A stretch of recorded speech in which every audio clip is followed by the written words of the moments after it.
Welcome to the Banker Lamp. Please enjoy the video. You begin by bringing your photos into Premiere and deciding how choppy you want the result. 24 FPS gives filmic motion, 12 FPS reads more stop motion. Once done, create a sequence that matches that frame rate so timing is consistent.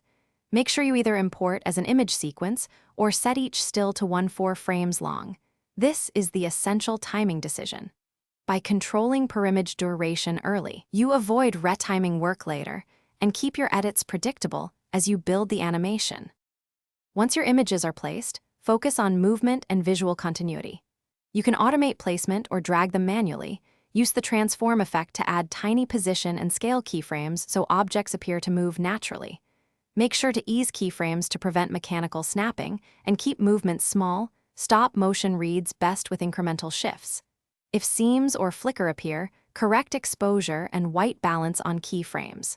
Finally, add a single frame cross dissolve only where you need smoother transitions, not across every cut. You're ready to render.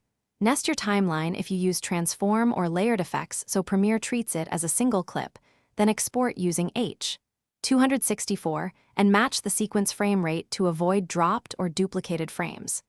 Make sure render at maximum depth is enabled for cleaner scaling and color.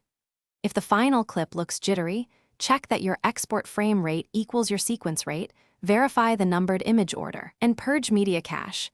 Those steps resolve most timing and playback problems quickly.